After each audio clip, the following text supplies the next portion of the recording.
Good afternoon, everyone. It is a joy to introduce my dear friend Russ Hanson here. And also, I want to introduce Wendell and Maxine Harvard come here with us. Yeah, thank you for coming. Okay, Russ Hanson grew up on a small dairy farm along the Highway 87, just south side of the Burnett County line, on the same farm where he still lives today. His great-grandparents homesteaded in the area when it was newly settled, and his family roots are a blend of Norwegian, Swedish, and English. His grandmother's family operated the old Sunrise Ferry on the St. Croix River, and he still remembers his grandmother telling stories from her childhood, including how at age 10, she ran home from the school to tell her parents that Abraham Lincoln had been shot. Russ's interest in the local history began in earnest in 1970 when he worked for the DNR out of the Grantsburg at the Sterling Fire Tower. He borrowed the early Sterling Township record books and one time, and of the tower where he alternated watching the forest for smoke with reading about the early settlers of the river valley. Over the years, Russ has published more than 20 local history books. On Mondays from the 10 a.m. to p.m., you can find him at the Sterling, Eureka, and the Lake Town Historical Society Museum in Cushing, where he voluntarily worked there in the observatory media laboratory, digitizing old negative and slides. So please warmly welcome him to with your claps.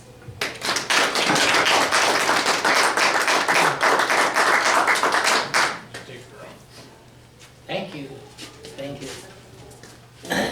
Is it your turn? Mm-hmm. I guess. Mm-hmm.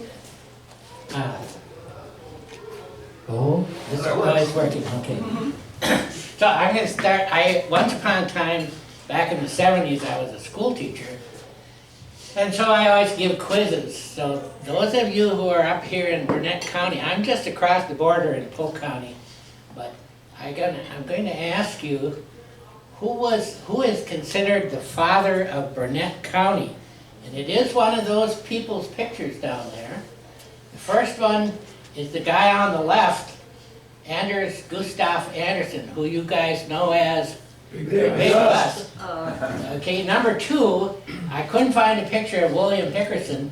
Hickerson Road is out here, and they're Hickerson's an early family. But that's his wife, I believe Nancy, and one of their children in the middle. On the right is a guy named Canute Anderson, a Norwegian. And the bottom, Ulysses S. Grant. Now, of course, Grant is the guy that Grantsburg is named after. But do any of those do you recognize? Well, would it be number 3? And did he change his last name? Yeah, that's the secret in there. Okay. That's Canute Anderson. That's his original name. I think, you know how a lot of Scandinavians change their name because there was too many Andersons or Hansons like me. He changed his from Ingvardsson Eggum because there was too many of those, and so he changed it to Anderson. Yeah, I have a comment on that. Yeah? My father's father, when he moved to Superior from Sweden in the 1890s, his name was August Johnson, and his mail kept getting mixed up with other August Johnsons, so he loved the Blomberg family at Ogama, Wisconsin, so he adopted that as his last name. Yeah. In our neighborhood, there were so many of the same names, it would be like, even in more recent times, there was singing Lauren Nelson and looking Lauren Nelson. Okay, so let's look at one other question here.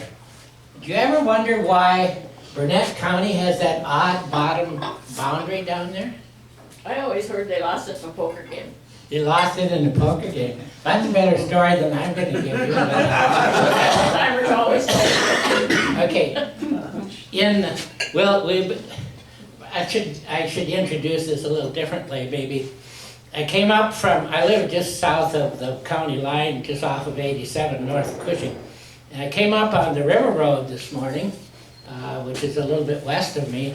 And when I got up to Highway O, I took over to the 87 again because I wanted to go up the original river road that came through from St. Croix Falls on up to the Pineries, they called it.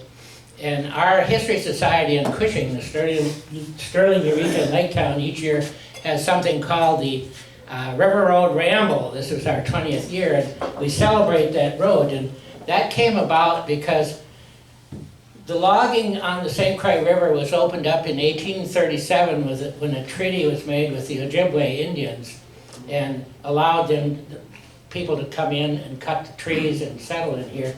And the Indians generally used the rivers for their travel, but when you got down to about Wolf Creek on the St. Croix, there were 6 miles of rapids and then a falls in St. Croix, and so they tended to get off the river and portage here and there along there. When the logging opened up in 1837, there was nobody living up here except the Native Americans, and so supplies for the logging companies, groups out here, had to come up the river as far as St. Croix Falls. Then they had to get off the river and haul them up. And so if you ever look at a map of the St. Croix River, at Wolf Creek it bends way out into Minnesota and then comes back up by Grantsburg again and comes back in. Well, so they used a road instead. They got off the river and started coming up through. And the guy I'm going to talk about Canute Anderson just a little bit, but he was one of the stopping places along the road. When you used oxen to come up the river, you could get maybe as far as Wolf Creek the first day, and so then you stayed overnight. And so Wolf Creek had a settlement there, actually had a trading post already in the 1830s, but 31, 32. But anyway, the river road got going, and it came on up through, and Canute Anderson, you know where the Bethany Lutheran Church is on 87? Well, the next farm just south of that, on the east side of the road, where the house is kind of starting to fall down, that's Canute Anderson's place. And where the Bethany Lutheran Church is, there's a monument there that talks about Canute Anderson too, because he truly is the father of Grantsburg and the father of Burnett County. When you look at history, when you do history, history is made up of the words his story, if you think about it. And of course that's a very sexist thing, because there should be her story or maybe our story in it. But in this case, it's men wrote history, and so they seem to think that men were the important ones. Last week there was an interesting talk that I went to in St. Croix Falls on Florence Baker Regal. The Regal family started the St. Croix Falls Medical Center. In Florence Baker's home, her dad had this mansion up on the hill, and that was the original hospital. By the way, I was born in the mansion with servants in that place, and it was really fancy, and it's all been downhill since then. But Since you left? Is that building still in no, existence, that or building was taken down in the... Is it at the corner where the... No, it's right on the site where the clinic and hospital is. It was right up there. I suppose in the, I can't remember, 70s or whenever they tore it down and built the hospital. When I came up, now I have to talk about tearing down buildings. When I came up here, I drove by the brand new DNR station up there, and it's sort of sad when you see these old buildings get torn down. That was opened in 1937. It was WPA, a government work project thing to build it. And in the summer of '70, I worked for the DNR up here. The last year I was up here before I moved away to make my fortune. And in the building, that was 55 years ago, we I was in the fire tower in Sterling, but it wasn't a very it was a wet summer and that. And so I worked mostly up at the station, and we retrofitted that whole old block building offices area, built new walls inside of it, wood walls, insulated it, and put paneling on. And so I used to tell people, well, if they ever tear this building down and they look behind this socket on the wall in the office, they'll see my name written in there. It says, Russ Hanson built this wall here in July 1970. But I think they tore it down without looking for my name. Okay, anyway, so we're going to take a look at Canute Anderson. And how I did this, I'm trying a different way of presenting information. This is a website that I made. Does this really help or not? Sure. Yeah, okay. Anyway, a website I made. So what this is a page. Oh, that reminds me.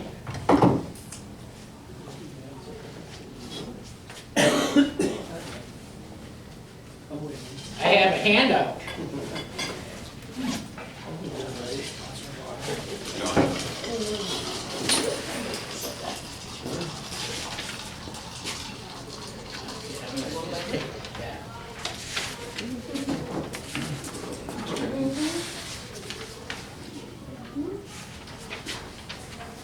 Put the microphone somewhere. Right there. Oh, right there. Okay, so what I'm handing out is a way that you can get to this website. So I'm going to go up here and, okay, I'm at the presentation start. And I'm going to go to the home.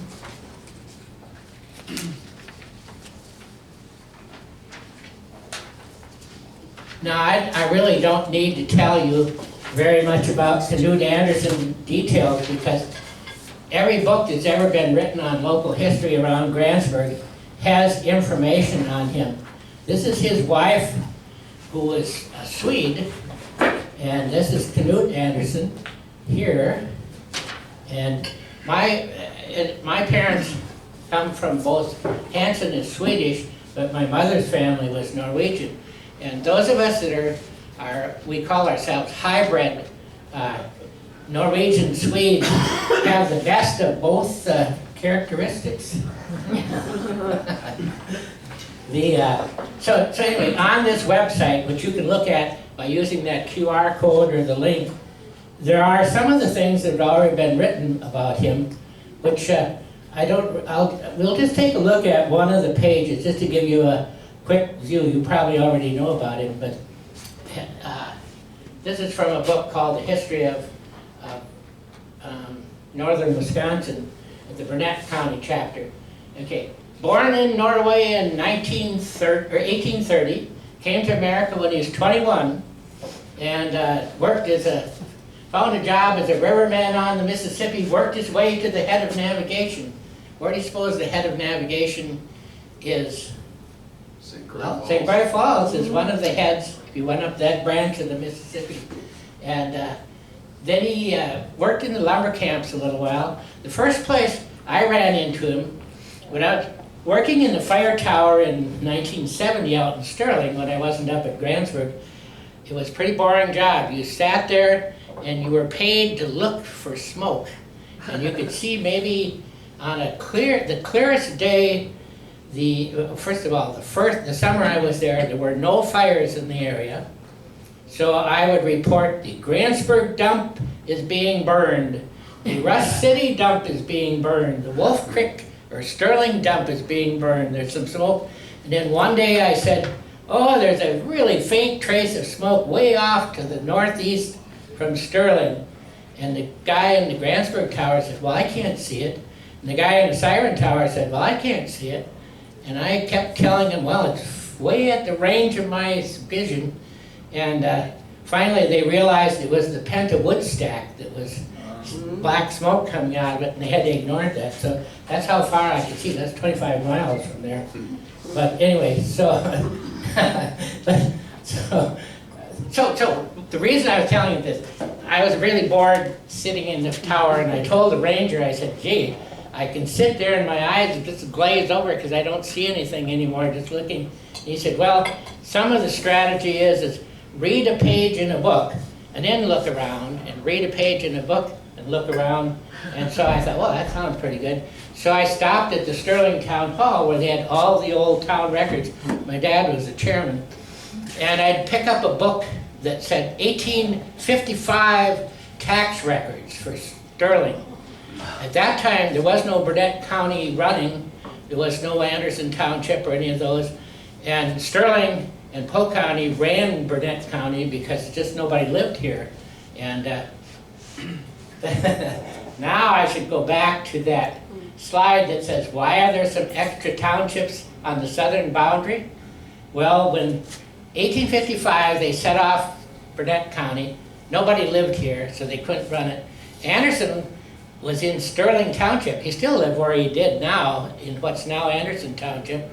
But when 1865 came around, they decided, okay, if we grabbed the 3 townships out of Polk County, Trade Lake and Anderson, and I don't know what the other one is there, anyway, the bottom, and left those 3, okay, we took what was in Grantsburg Township, what's now Anderson and Trade Lake Township, and put them into Burnett County. They'd have some people, and they could have their own government. And Canute Anderson thought that being a big fish in a little pond was better than a little fish in a big pond, because Polk County was pretty well populated. So anyway, so they grabbed 2 townships, Anderson and Trade Lake, and later grabbed one on the other side that was in Barron County and added it to Burnett County. So that gave them enough people to get started. And then So, Washburn County was also part of.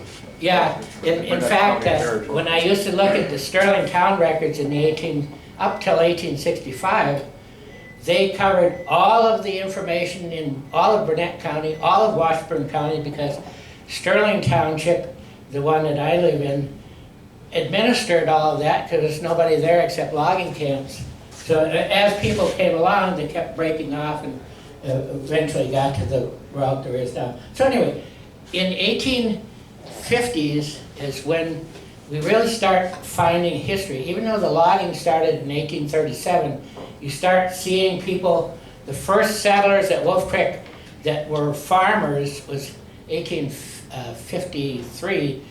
Wolf Creek was a stopping place earlier. Canute Anderson, it says 1852, he bought land, the same land where he's at now, okay? And he built the first frame house. Everybody had log houses, but Anderson helped put the mill in at Wolf Creek with the guy that was there, Deneen. And then he tried a mill on Canute Creek. That's where it goes right through his property, just south of the Bethany Church. But it was not a very good creek. There wasn't enough water in it to make it very good, but he did make his own frame house. It says here 1858 he started the first post office called Anderson, but actually he had a post office he called Berto back when that was not Burnett County, it was Sterling Township. And so it wasn't, I mean, his first post office was not in Burnett County, but the first one in Burnett County was him. Married this Swedish lady, Mrs. Catherine Nelson. They had something like a dozen kids, I think, of which probably a third of them died as kids, babies or children.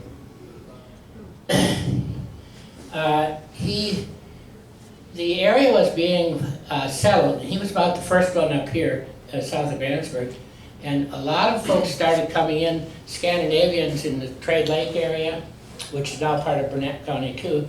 And he was really, really helpful to all the folks that came up, Norwegians or Swedes or any nationality.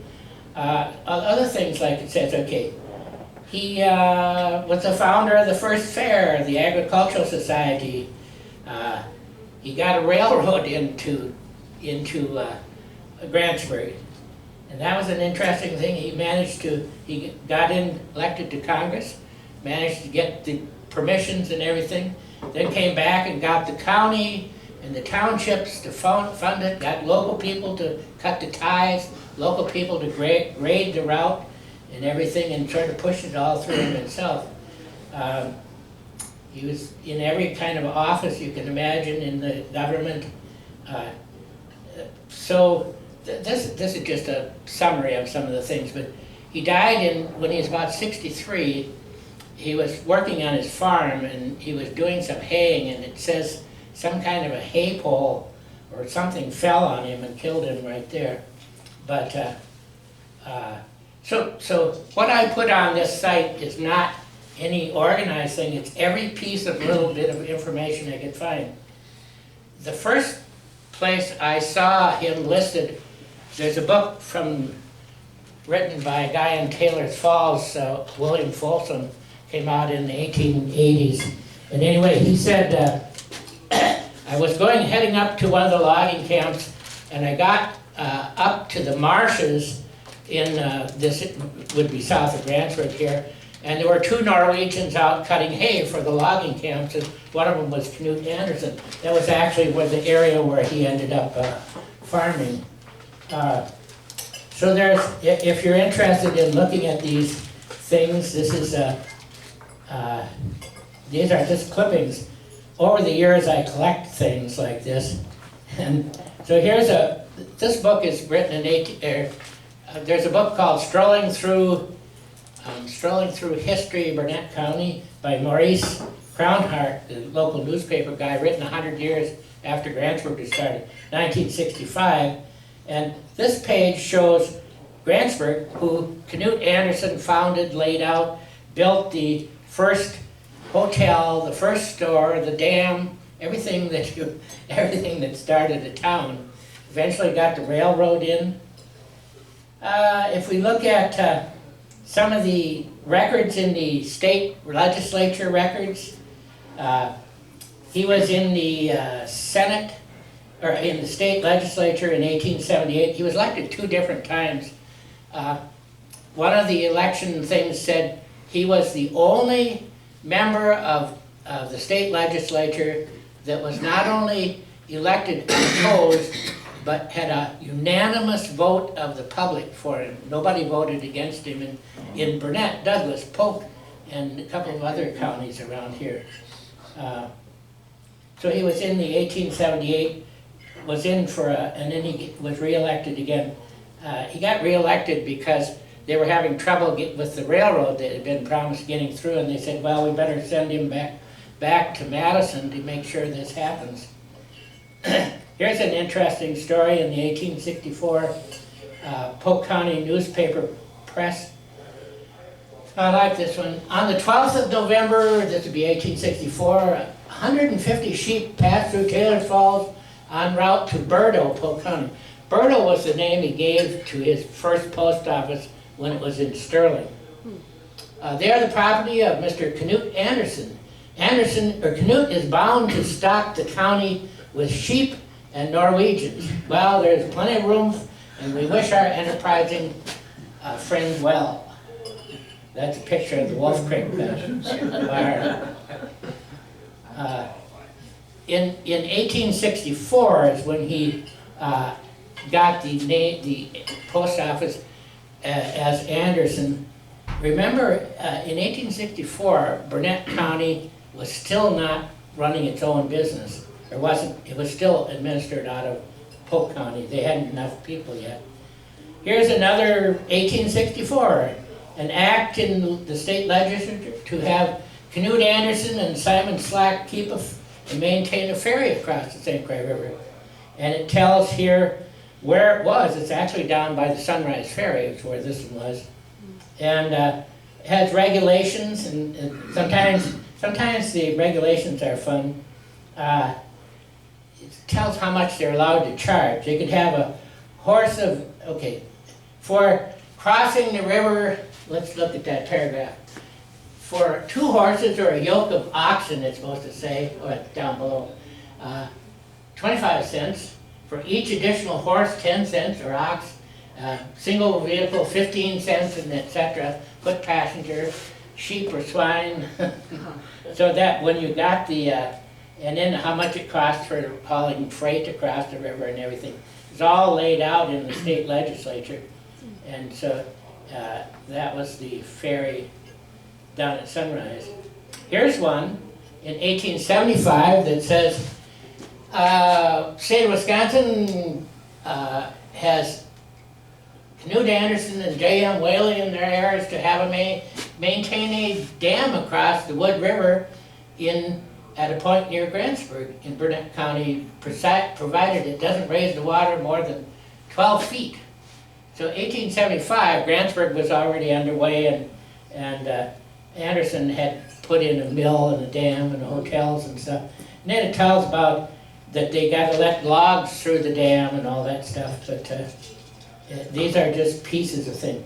Here's a year earlier one, 1863, an act to lay out a road from Superior through Douglas and Burnett counties to St. Croix Falls. So they were going to put a state road in. Some of you probably knew Clayton Jorgensen.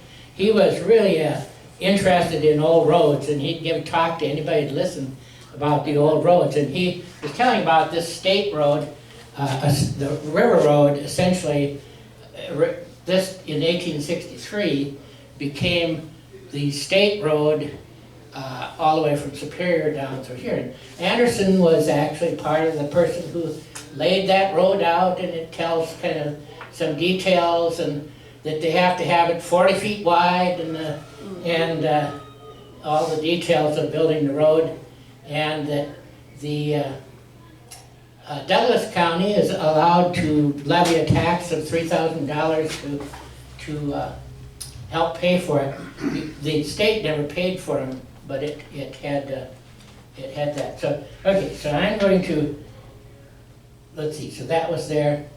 Another thing that most people don't realize: when the Civil War broke out, there were home guards and people. So there was something called the let's see here, the 1st Battalion of the 5th Regiment of the Wisconsin Militia. And sure enough, if you look at the St. Croix Frontier Rangers group in the middle, Canute Anderson is a 2nd lieutenant. Wow. I don't think he ever went to war, but he was in the things. And a question, but I haven't followed up any more on this, but would that entitle him to a veterans flag in the military thing? But since I don't really know about these, about the home guard, what that was like or not. So here we go into the railroad building, and so they talk about how the railroad came in. Here is he was born in Norway. A little bit more background. Here's a census of 1860. If you look at the 1860 census, Canute Anderson was in Sterling Township, because it was still Sterling Township until about 1865 or 6, when they stole the area across. So anyway, I'll just quit here. You could, what I'll summarize is every generation of people, there are certain people who stand out. They're the leaders in the community. They're the people who take on the jobs that other people don't want to do. They'll actually say, yeah, I guess if you need a mayor of Grantsburg and nobody else will do it, I'll do it, or things like that. It isn't out of ambition. It's out of maybe a feeling that they should serve others. When you look at history, some people stand out. In Polk County, there's a project we're going to try to do for next year, which is the 250th birthday of the United States. we're going to try to identify some of the prominent pioneers of our particular town, like Cushing or whatever, and identify them and then do a little bit of a write-up, and then the County Historical Society is telling us they will put one of those little stakes with a QR code so that if you went into the cemetery where that person is buried and you flashed your phone on it like they do nowadays, you could see a little information about that person and why the local community says that's a prominent person. So if I were doing the Grantsburg area or Anderson Township, I would certainly say Canute Anderson would be one of the first persons that you identified as a really important person in your founding of the area. Why is it that some people just sort of take on all of those roles? I don't know. It's an interesting thing, but we all know people in our own community that do that, and sometimes it's probably good to recognize them before they're dead, but we can do that afterwards too. So that'll do, I guess, here.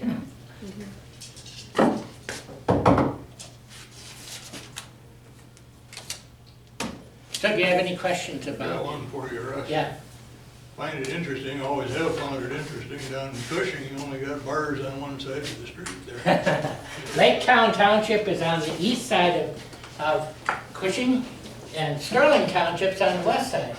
Sterling was founded much earlier, 1855, and by folks that came from Canada or out east, loggers, not Scandinavians, who were good Lutherans who didn't believe in alcohol or anything.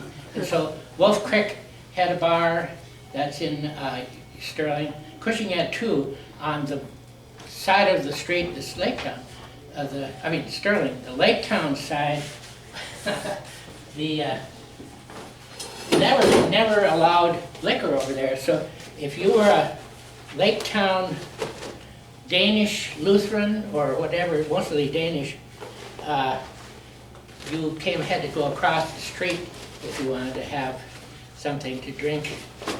But that township, they used to vote wet or dry every time there was a controversy. And Sterling always had such a variety of different people coming in because they had been settled before the Scandinavian influx. Of course, there's a lot of Scandinavians in Sterling, but they never really dominated it.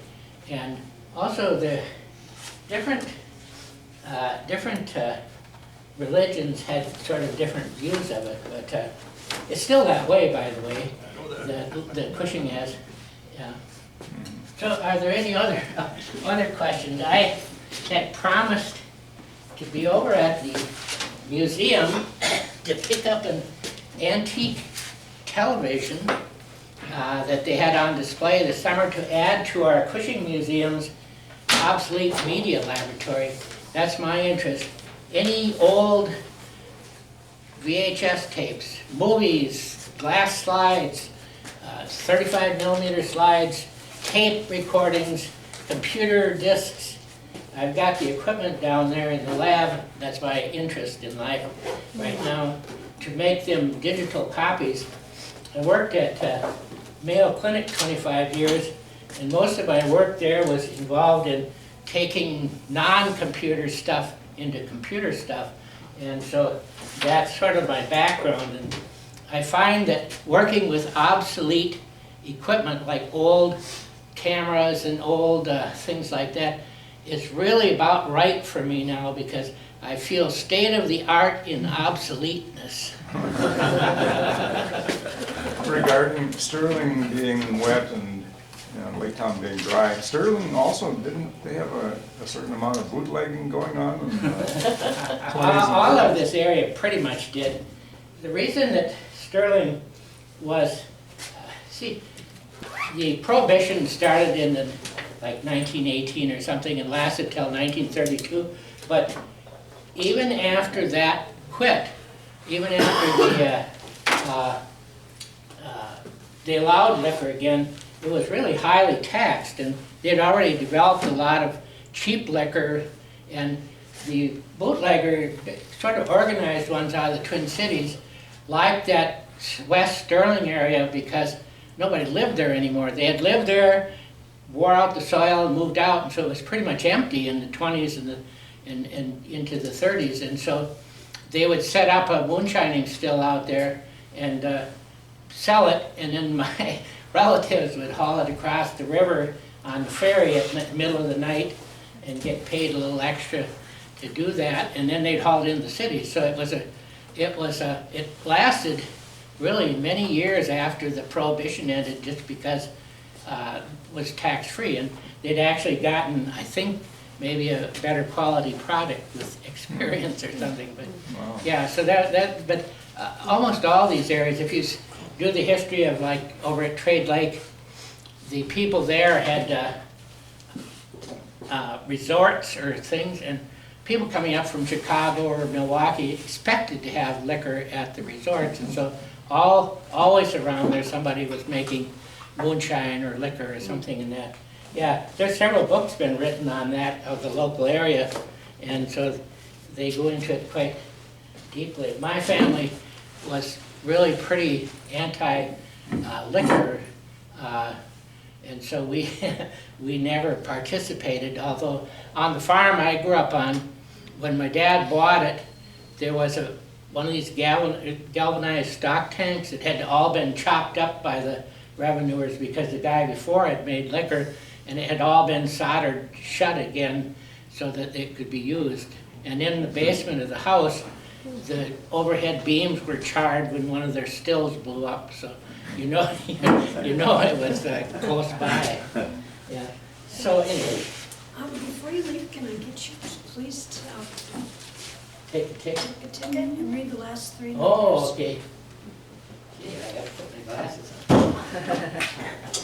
Okay. Let's see what we've got here. Last three numbers, 647. Thank you very much. That's right. And thank you for inviting me. Thank you. Thank you.